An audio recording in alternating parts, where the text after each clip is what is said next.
Well, thank you everyone for joining us live this morning on our webinar, Preparing for an Unannounced Audit. Today, you have myself as a speaker, Denise Webster. It's good to see everyone again, or pseudo see everyone again. We've been doing these webinars once a month, so thank you. And if you want to look at any of our past webinars, please go to our website. But I am overseeing the training consulting side of SCS. And here to answer any of your questions and provide you guys hopefully useful information that you can take with you. I am thankfully joined today by my partner here, Hilda Bryan. She is our senior auditing manager on the food safety side. She is from North Carolina, surrounded by beautiful agricultural community, and has worked in that space throughout her life. And she's really been a great asset here at SCS, sharing that food safety experience in our auditing side. And you'll find some great value in what she has to present to you guys today on unannounced audits. So just on that note, SCS is an international provider of audits in all things sustainability, food safety, climate change, and things like non-GMO project, organic, you name it, we do it. And so we do have auditors also around the globe as well, and we are celebrating our 40-year anniversary this year. So to get started, just some of the key topics that we will be covering for you guys today is the unannounced audit requirements. We felt it would be helpful to refresh our memory on what those protocols look like, making sure that you guys are prepared on what to expect during an unannounced audit. It might have been a while since you've taken your SQF or BRC training, and so this will kind of also give you a refresher, as well as kind of some understanding of how you can perhaps better prepare. Then that will be Hilda, and then I'll take over and provide you some of that consultation tips on how you can prepare and really truly be audit ready every day. I know we intend to do that, but perhaps we don't put a plan in action in order to achieve that. So hopefully today you'll be scribbling down a bunch of notes that you'll be able to take away from this webinar. And not just us giving you a high level detail. So we'll get into it, and then we'll open it up to Q&A. But to start, we'd love to hear from you guys. I'm just going to go ahead and open this poll. Okay. There we go. What is your biggest concern in preparing for an unannounced audit? Perhaps it's just not having enough time to prepare. Maybe you're unfamiliar with the audit process. You're fairly new in your role, which is not uncommon. Commitment by the team to support. It's kind of a one-man or two-man show for that matter, or just having enough resources to be audit ready every day, and that could look like a lot of different things. So I'll give you guys a few more seconds to get your thoughts in, and then I will be handing it over to Hilda so she can provide you guys some insights.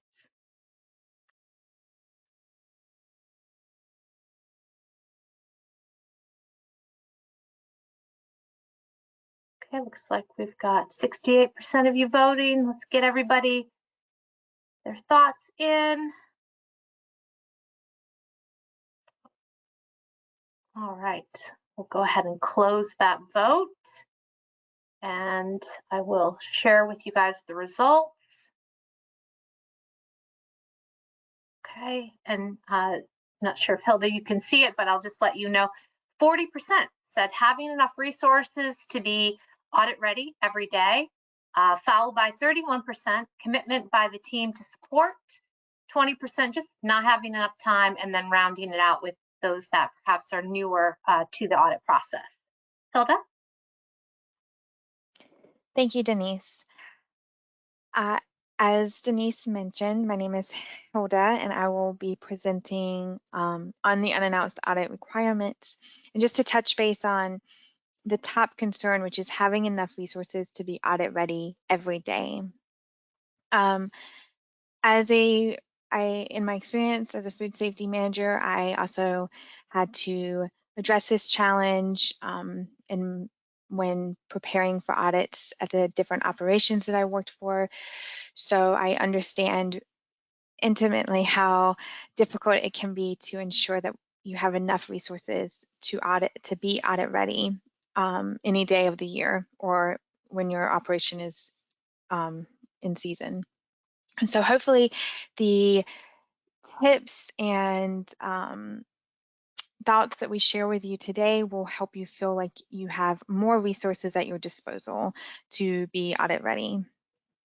And with that said, I would like to start with discussing the Global Food Safety Initiative requirements for unannounced audits. In order to build further confidence globally in the GFSI benchmarked audit schemes such as SQF, BRCGS, Global Gap, and Primus GFS, GFSI now requires all of the certification program owners to implement an unannounced audit program. Details of implementation and overall process will vary from scheme to scheme, but they all align with the GFSI requirements. Please refer to the audit protocol for each code and standard for details on individual programs' unannounced audit requirements. Here at SCS, clients are informed if an unannounced audit is in their next renewal cycle.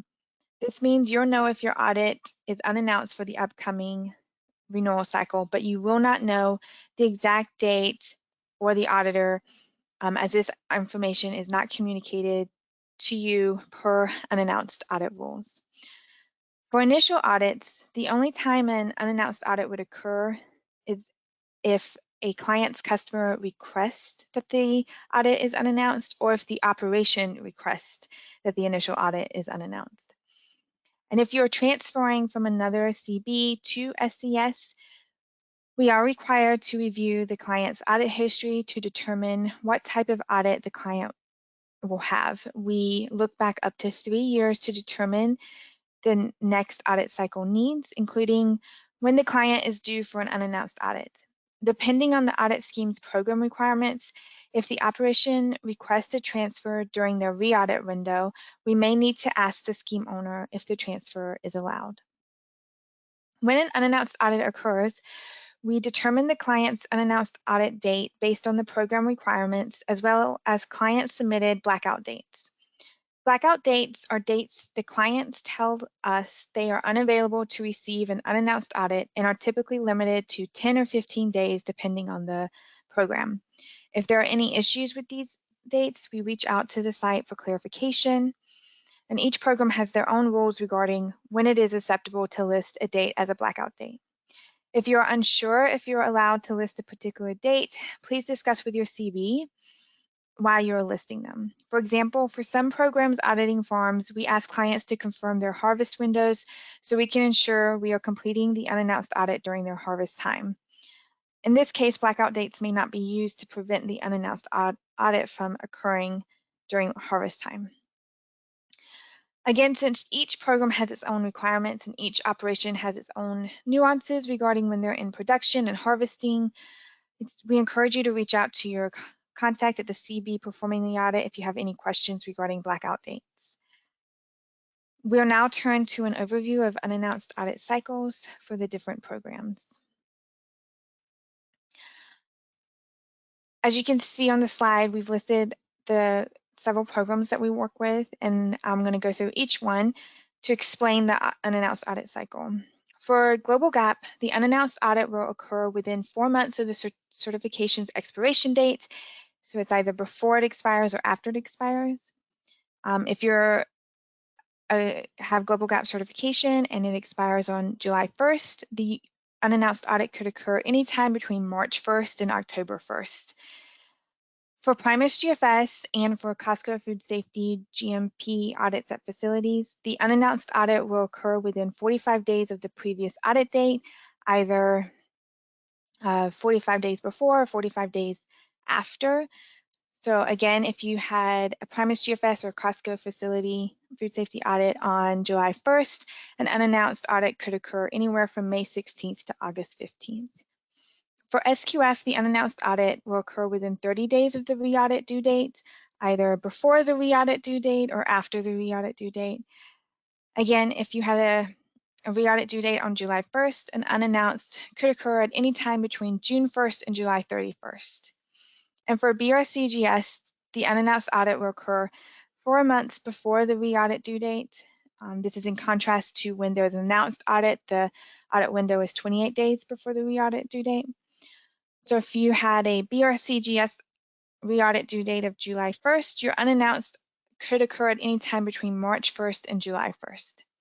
For Costco food safety GMP facility audits, Costco does require that those audits are unannounced.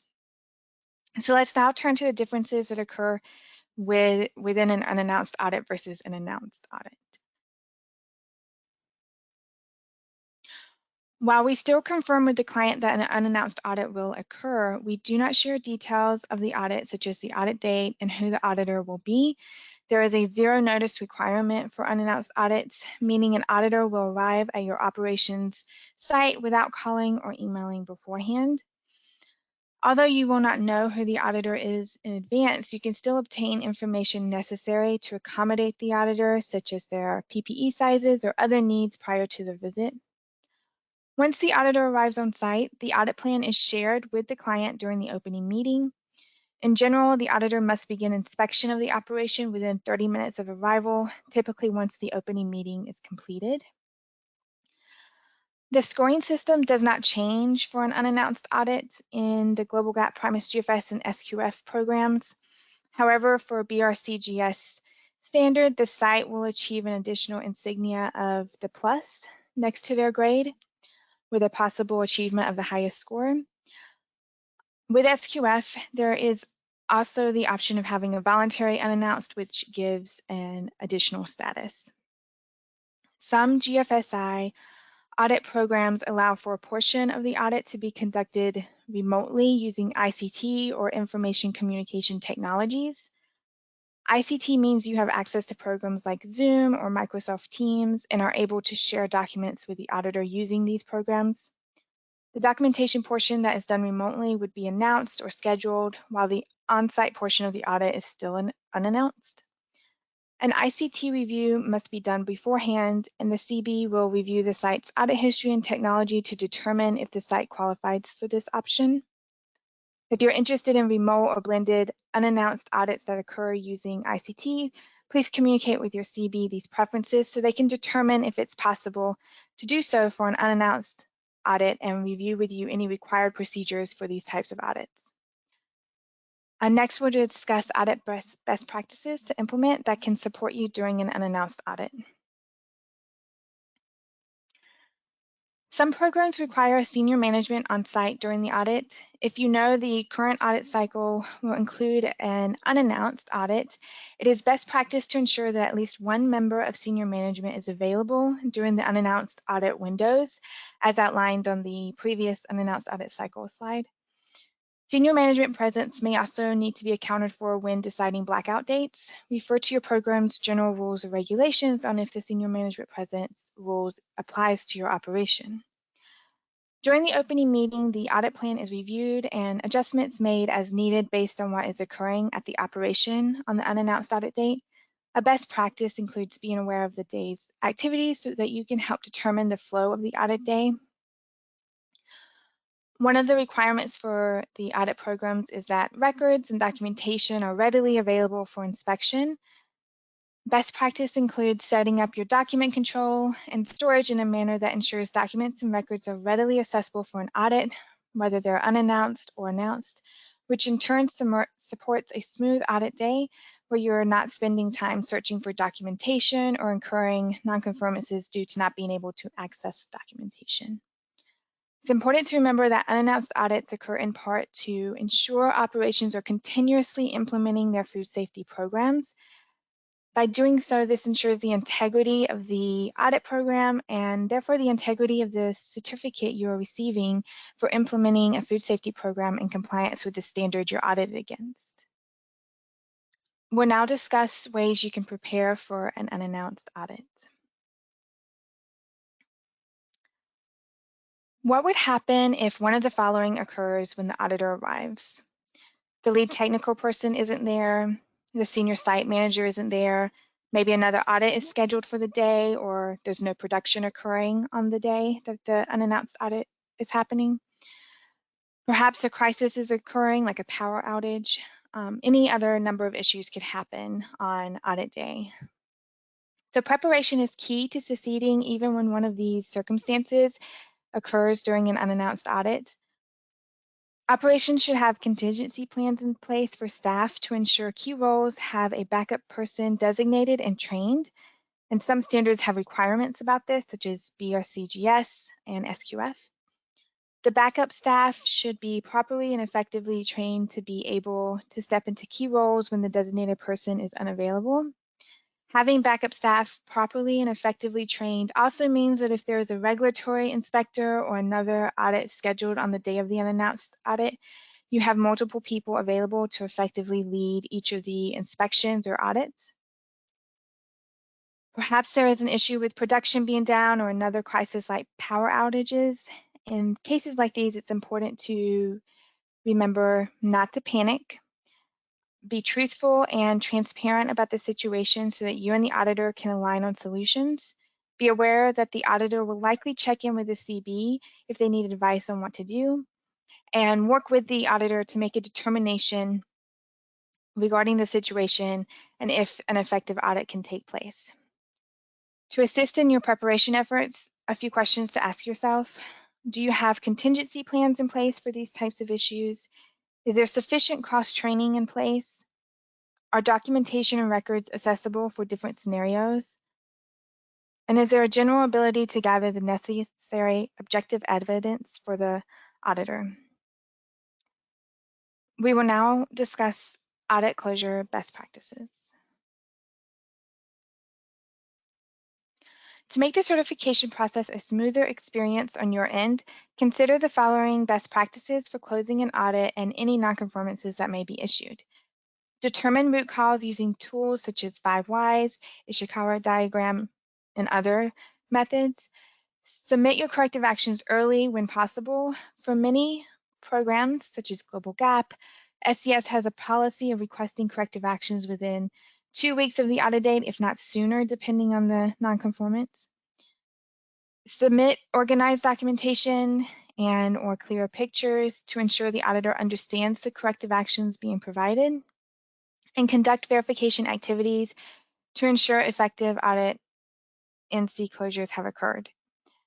From personal experience as an auditor who has conducted many unannounced audits, as well as a food safety manager who has had unannounced audits occur at the operations I've worked for, while the audit date isn't known to you, everything else is very similar to an announced audit.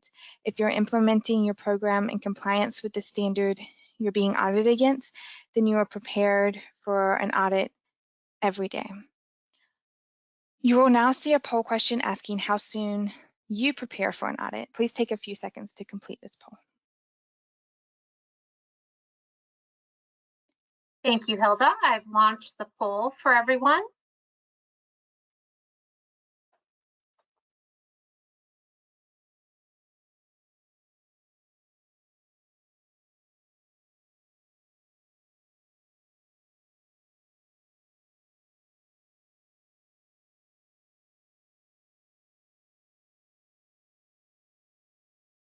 All right, give me just a few more seconds and we'll go ahead and close that poll and show the results.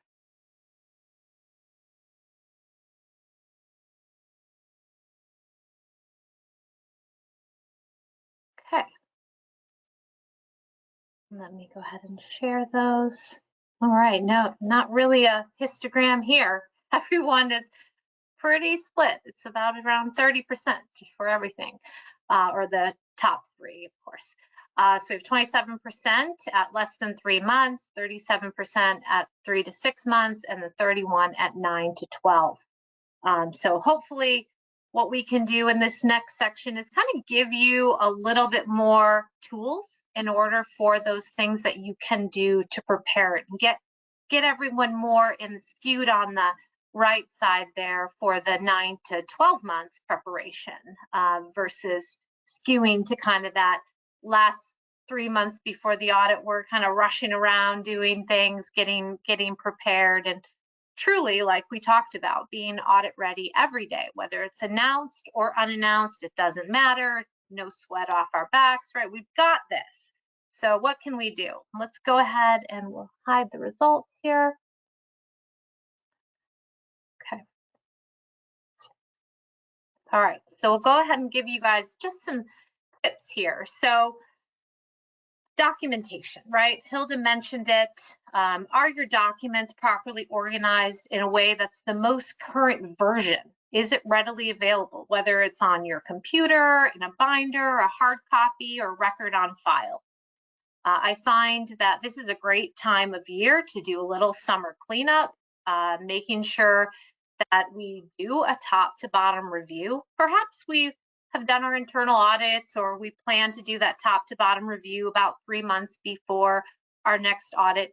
But find a time, whether it's summer or 6 months or so before your audit, to look at that master document registry. Does it clearly define all the policies, procedures, and forms that the team is currently using? Whether you're using SharePoint or Google Doc, master registry trackers, or maybe just an Excel file, make sure everything pairs up so that really we don't have that gotcha moment during an audit that you can't either find a document or it's out of date to present to the auditor to show compliance. Another vital step is to determine who has access to these documents. Do they know where to find everything? So Hilda mentioned preparation for unannounced audits means that you need to have a backup plan for those unexpected situations when key people are out.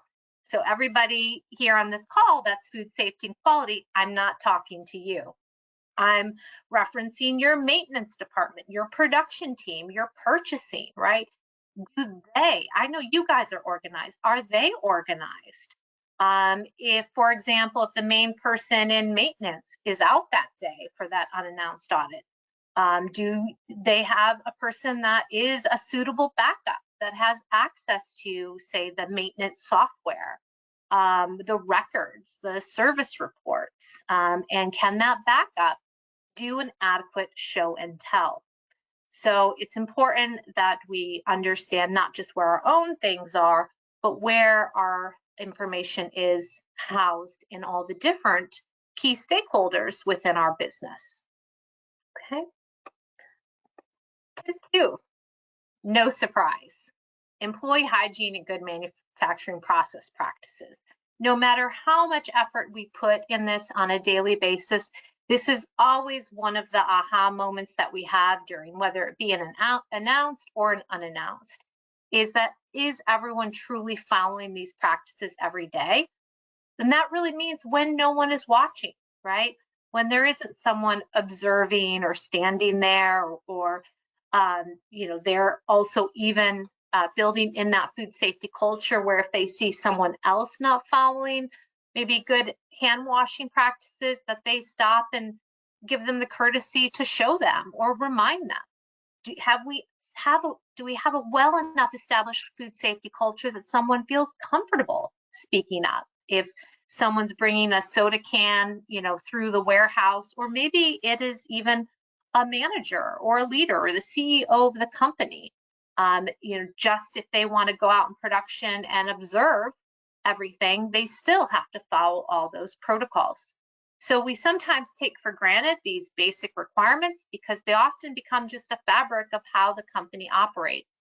But what we want to do is ensure that fabric is tight, that it's high quality fabric, and that those employees from top to bottom operate and show that not only do they follow good hygiene and GMP practices, but that we can show through our robust food safety culture that it truly is supported at all levels.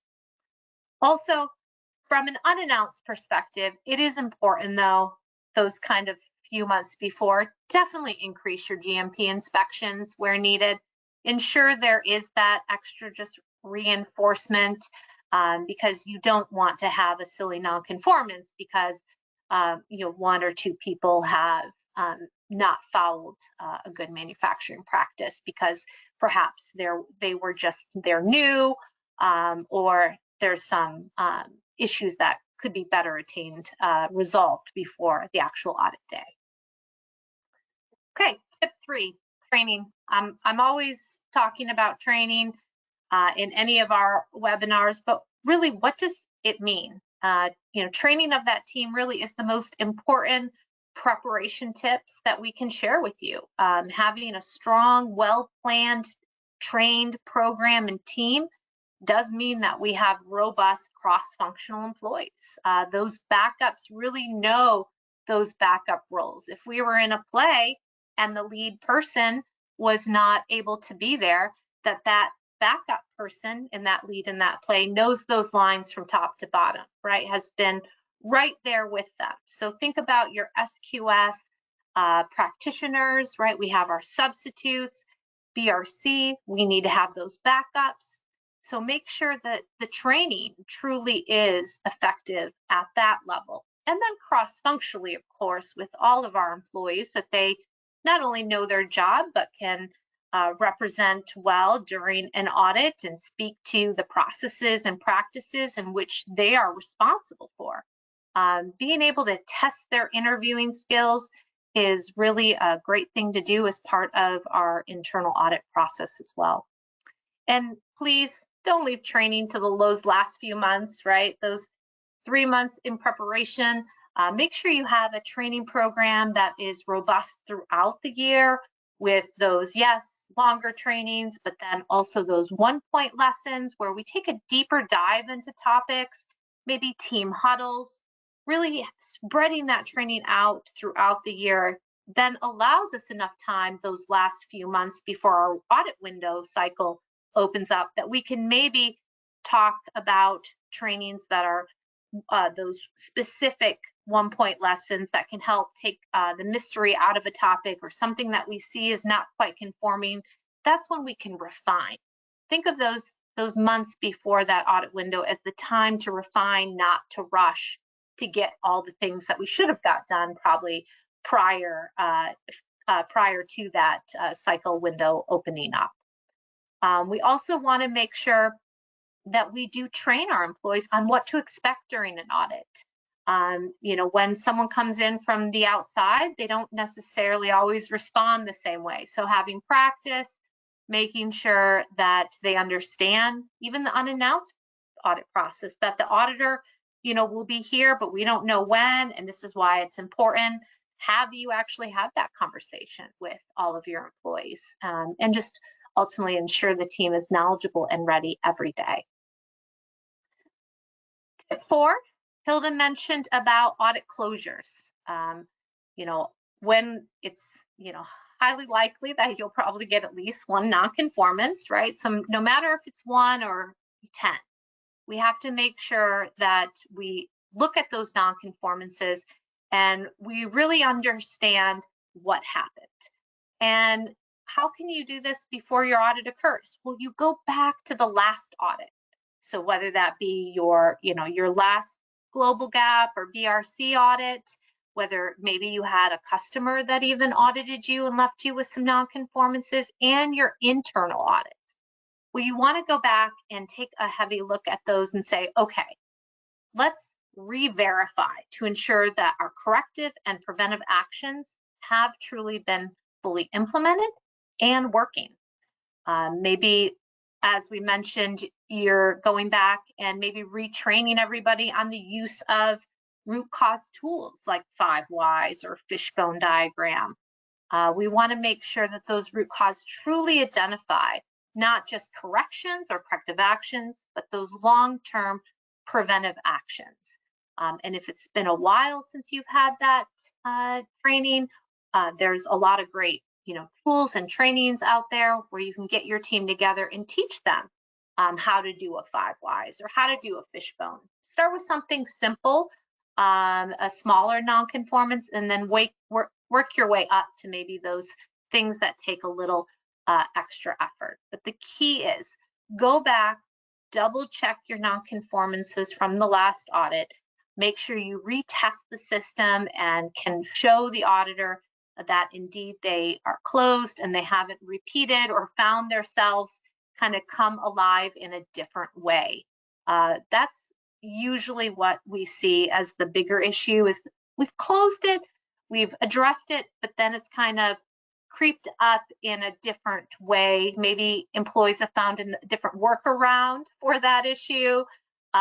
Maybe the cause has created another issue. Sometimes even when we put preventive action in place, it can create an issue, an unexpected issue. So we need to have confidence that there's not going to be repeat nonconformances, because that can result in, again, in a potential nonconformance and an elevated nonconformance if not closed. And we will have in this summer series, not the next one, but the following one on root cause analysis. So we'll give you guys more tips and tricks on that in an upcoming webinar. Tip 5, increase the amount of frequency of internal audits. This is your best tool in your toolbox to make sure that those nonconformances are closed, that you identify yourself the nonconformances ahead of time before the auditor gets there. Make sure that also you have all your internal audits done for the entirety of that scheme, that system, prior to your window. I've had clients where they've had issues with getting nonconformances because their internal audit was based on a different calendar year or based on the unannounced year, and they didn't have all their internal audits done by the time the unannounced window opened. So please make sure that you're factoring that into your internal audit schedule so you can ensure that you have compliance. Also, make sure to think about who is on your internal audit team. Is it a team of 1 or 2, right? Can we improve that amount of people that are trained, formally trained, that can not just do GMP audits, but actually do true program system internal audits. So that'll help be able to get through everything that you need to get through, and you're not rushing, again, those last few months beforehand. It's a perfect opportunity to, with unannounced audits, to gain a different perspective on the programs, to take a little deeper dive. And you can break down those internal audits so they're less complex. You know, don't make it more than an hour activity. If we're going to look at, for example, back to maintenance, perhaps all we're doing is spending a 30-minute internal audit with the maintenance manager and their backup to do a show and tell. Okay, show me access to the system, pull up this work order 230, show me how you've closed it, where are you tracking? Very simple, straightforward, shows compliance, or it could show opportunities for improvement. Because we don't have to have these weighty internal audits, we can break them down into bite-sized chunks. And just remember to engage more key stakeholders. That includes that senior management commitment. 31% of you said you need more senior management commitment. A great way to do this is to present them with that training program of getting a better internal audit robust team if you don't have one, presenting them with the internal audit schedule to make sure all key stakeholders are committed and available to do those internal audits. That's a great way to start getting senior management to further commit in that unannounced or even announced audit preparation. Just a few other things that we'd like to just go through and make sure that you guys are prepared. So when I look at it from kind of that 20,000 foot view, in ensuring audit ready, and the most important things, obviously food safety plan, that's where you're going to put a lot of your effort. If you are in crunch time, make sure your food safety plan is as robust as it needs to be. Obviously, it's there to protect customers from biological, chemical, and physical hazards. So why would we not make sure that this is at our highest risk and highest level of compliance? That means making sure your food safety plan team members are still the same team members. Maybe you want to bring in more, maybe get them training. Make sure you do your verification of your process flow chart. And that doesn't mean just sitting in the room around the table. It really means going out and looking at the process in real time, making sure we didn't miss a line, miss a step, input or output like returns. rework, returns, water entry into the operation. And then conversely, that all those steps in the process flow chart, once verified, are in your hazard analysis. And lastly, that focused effort that our critical control points or preventive control points that we've established are robust with their own internal audit checks, verifications, making sure that we have all the records in place. And if there's any issues, that we write ourselves up, right? We write a deviation to the food safety plan and we make sure we get that fixed. The second one is traceability. Many of you probably are, using that thought process, well, I only need to do it annually. I would highly encourage you to conduct at least quarterly trace exercises. Test different lines, different products, different raw materials, go backwards, go forwards, do mass balance.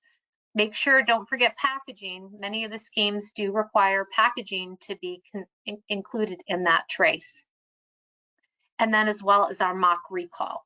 Mock recall, of course, involves that trace, but that's not the only thing. We want to make sure from a mock recall standpoint that our recall team is who is correct, that we have the contacts, that in the event of a recall, we would know what to do. So you want to kind of run a scenario around that and check the recall plan to make sure it is compliant and effective, not just conduct a trace.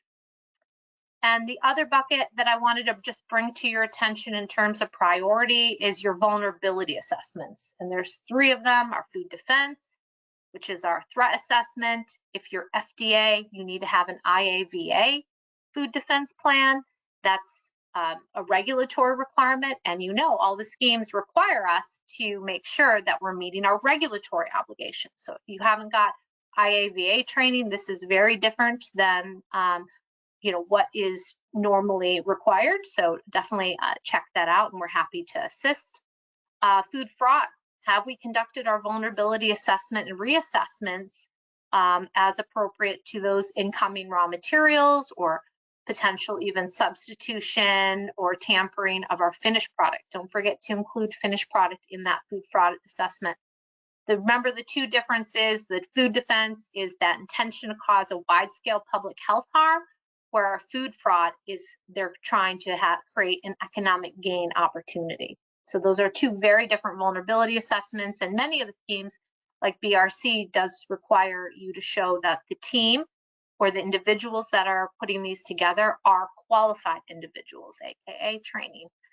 And lastly, our crisis management. Tilda spoke about all those different scenarios. Why not run a crisis management scenario that involves, we've got a power outage, and an unannounced audit and the FDA showing up, right? Come up with some scenarios other than the tried and true ones that you've done year after year. Get creative, add more element or meat to the bones when you're doing those crisis management assessments. Make sure if you do have a power outage, or we've got, tornadoes coming through, right? The state of Texas, do you know what to do? Do we have a good backup plan? Do we have a power source, a backup generator company? So really dig a little deeper into those sooner than later. Okay. And just have that continuous improvement mindset. No matter how robust and in-depth your program is, there's always areas for improvement.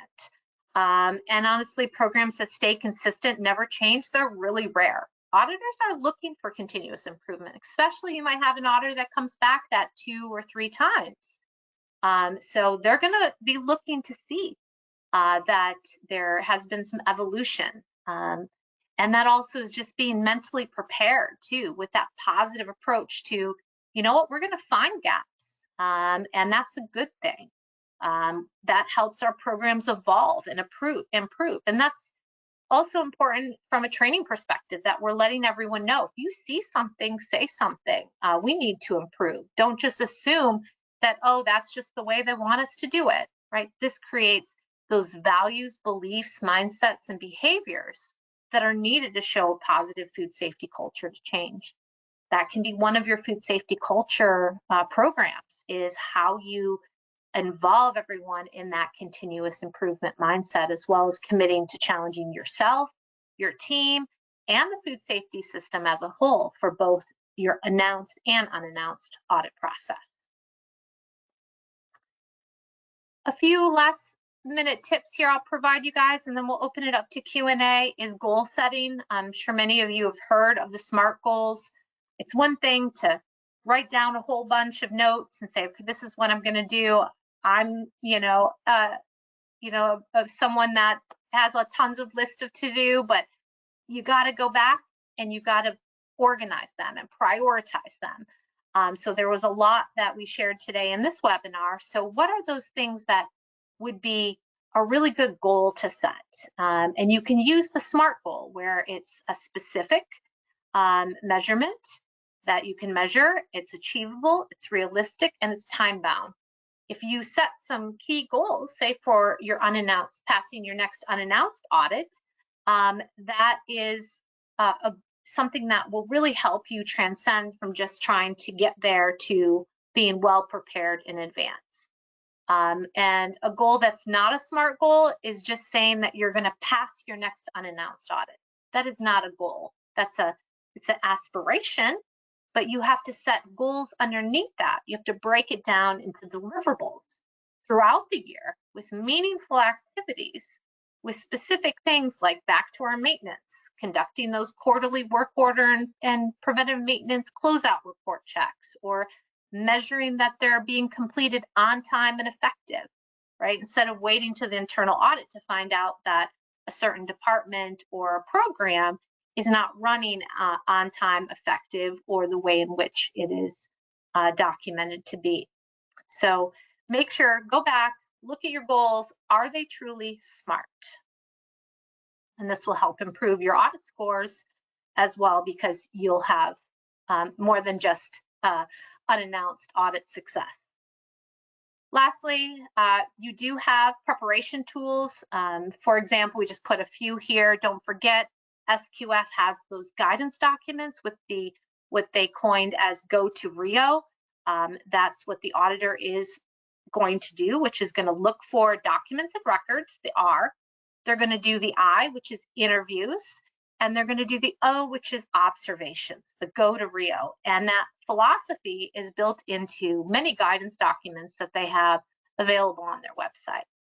BRCGS has their interpretation guideline as well, and many details within that of how the auditor might look at your program, how they interpret the overall clauses, as well as making sure that we don't forget those statements of intent above the master clauses. Those are auditable sections, that light green bar of statement of intent. So there are tools, there are checklists that you can download as well, addendums, position statements, don't forget about those, and make sure that the team is equipped.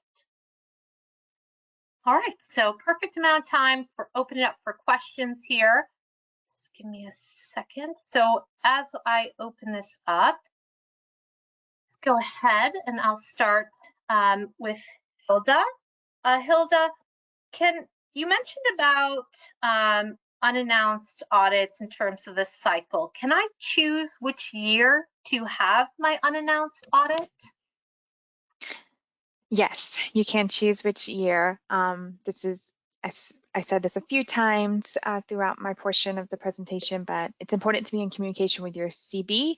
And one of the things you can communicate with your CB is that you are interested in your upcoming cycle being unannounced, or perhaps with BRCGS, maybe in the 3-year cycle, they may ask you, do you want your unannounced in year 2 or year 3? And you can decide. With SQF, they have a additional program where if you choose for your recertification audits to be voluntarily unannounced, that'll be on your certificate.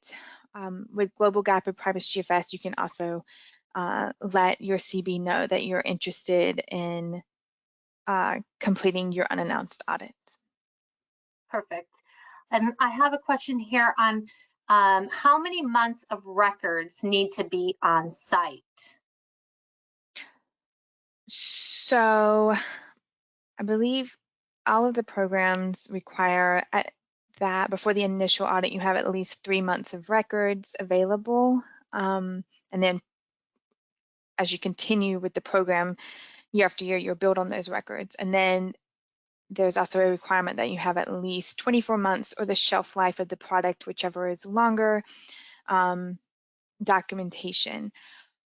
Whether those are on site is your choice. The important part is that they are readily accessible, because we do, as auditors, need to look back at least a few months in our record sampling, but we also can technically ask to see something from 2 years ago or however long the shelf life is, if it's longer than that, to confirm that you have 2 years worth of records or more. So whether those are on site is your decision. The important part, again, is that they are readily accessible for inspection. Perfect, thank you. We do have another question here about internal audits. And I mentioned during my portion that they need to be done before the unannounced window. And the question is, does that mean repeat internal audits on sections that are determined that are going to be more than just annual frequency? Great question. From my perspective, and what the standards or codes say, is that you need to have your full internal audit completed against all the systems. Now, if you have a more higher level risk where you're going to do it multiple times throughout the year, then that's your program, right? That's how you're working to ensure that you're reducing risk. But I would not believe, from my perspective, that as long as you have all your internal audits done, it includes the entire system. If we're just talking about repeating them, that shouldn't be an issue. But Hilda, do you have a perspective on that? As an auditor, I'm confirming that you're adhering to your internal audit program. So as long as you're demonstrating that you're adhering to the internal audit program, how you set it up is your decision.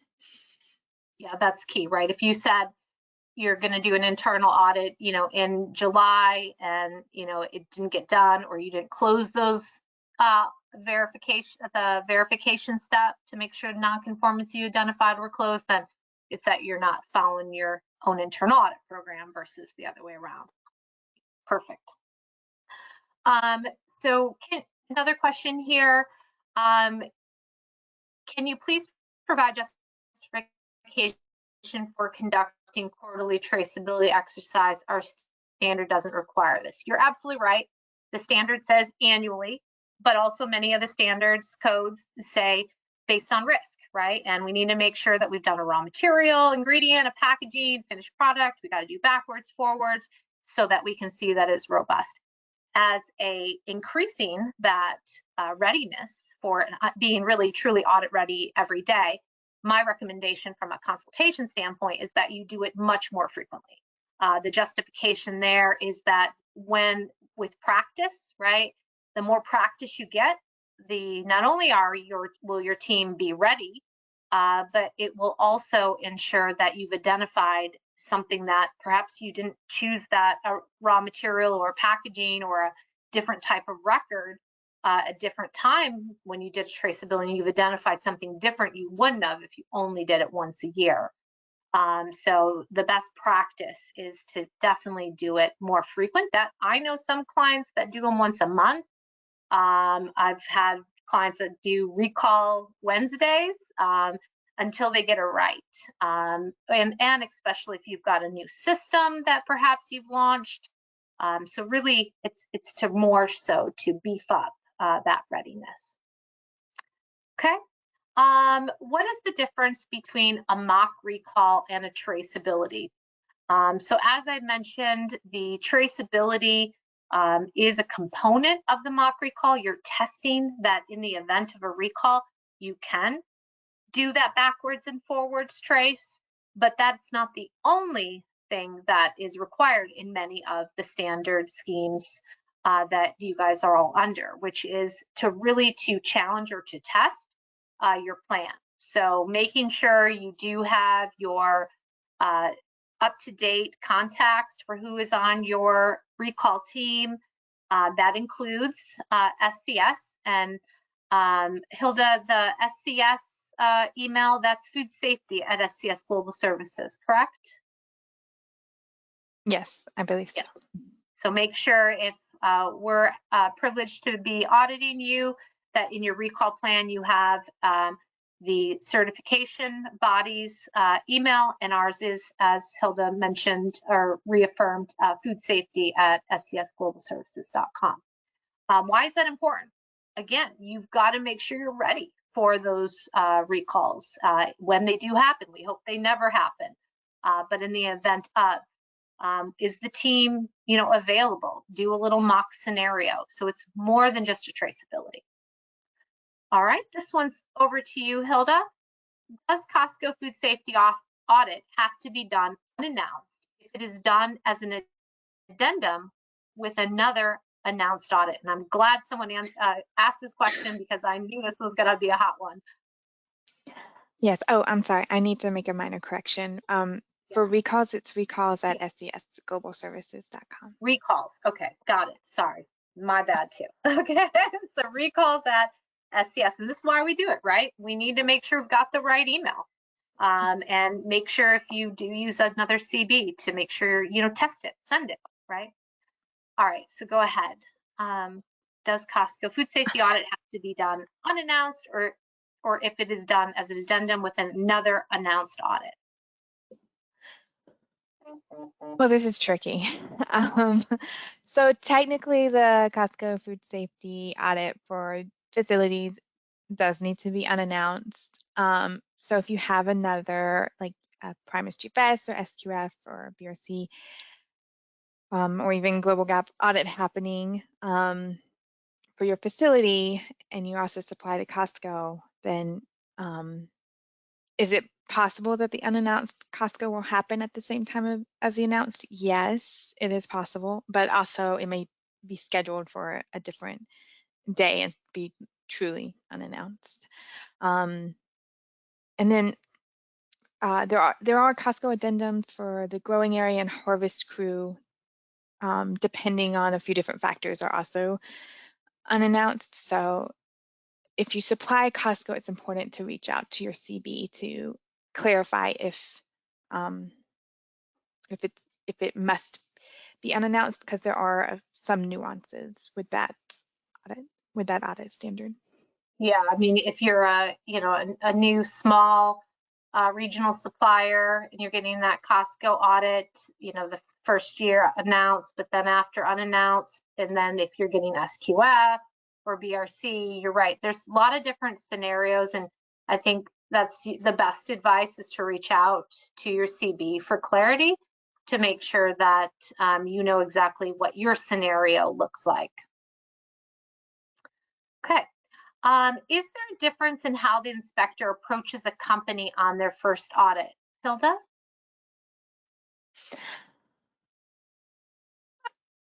I would say, so part of my role is training auditors, and I do train auditors with SCS that if they're doing an initial audit to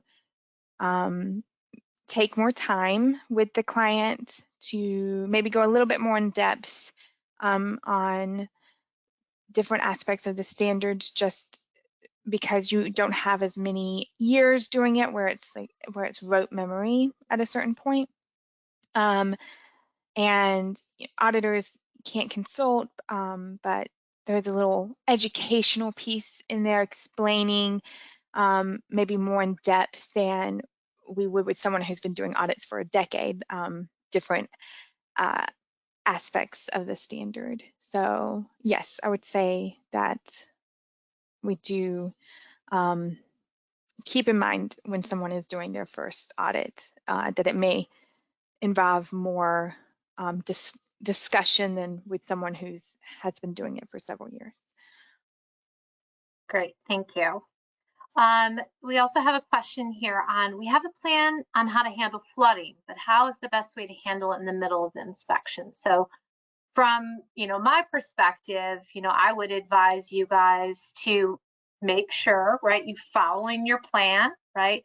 Are you ensuring that product is not impacted? Are you, addressing the issue? Because, these type of events can occur, right? Whether it's flooding during, a huge rain event that could be occurring. Is this something that, is common, or is it, just a one-off? From an auditor perspective, they're going to really want to see how you handle that situation. How do you make sure to protect product? What's your process, and are you following it? So it's real life, just like production that can happen. From the food safety auditor perspective, Hilda, is there anything else that you would advise them if, like, whether it be flooding or real life kind of crisis occurs at the time of the inspection? Yeah, just to reiterate, I believe you spoke a little bit about this, is that as an auditor, for an example, I've seen a CCP failure happen during an audit, and what I'm watching for is the client responding to it, is the operation responding to it? Are they following their protocols, their corrective actions? Are they recording information, or what are the steps they're taking? Does it adhere to their procedures? Is it ensuring the safety of the product? What are they doing with product that's been affected? Just observing, the actions taken, and if you're following your program. Perfect. Yeah, I think that is key, and that not panic, like you said, and just do what you have to do to get the issue resolved. Now, making sure again that you are putting your best foot forward there. All right, the last few questions, and then we'll wrap up, all relate to kind of that food defense, food fraud. Do they need to be separate SOPs, different tests? What kind of training? And thank you. I think this is a commonly misunderstood area. So yes, they are two very different programs. They have two very different regulatory requirements as well as scheme requirements.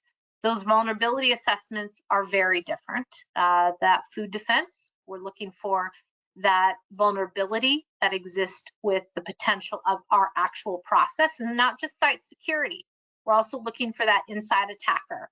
And if you haven't undergone food defense training, yes, as I mentioned, the FDA does require your food defense programs to be IAVA, intentional adulteration, which we do offer that FSPCA course, just like PCQI. But just being PCQI does not make you qualified to conduct a food defense assessment. So just, if you have any questions on that, please reach out to us, and we can guide you in the right direction. Now, the food fraud is that risk from your raw materials or finished product having an impact on economic gain. Someone wants to substitute, dilute, whether that be a raw material supplier or where your product is going, in order to have that economic gain. Yes, it can create potential wide-scale public health harm if, say, they substitute it with something dangerous, but the intent is different. And so therefore, the vulnerability and the test of those scenarios are different. And we have had a prior webinar as well on this that we can send your way. And also there's training on both of those since we are out of time. Thank you all for joining us, and we hope you were able to get value added here.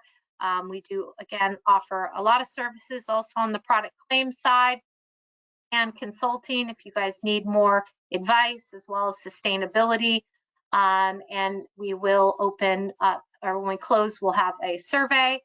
We'd love to hear your feedback so we can continue to do these webinars and offer value added items to discuss. All right, thank you all, and see you on our next webinar.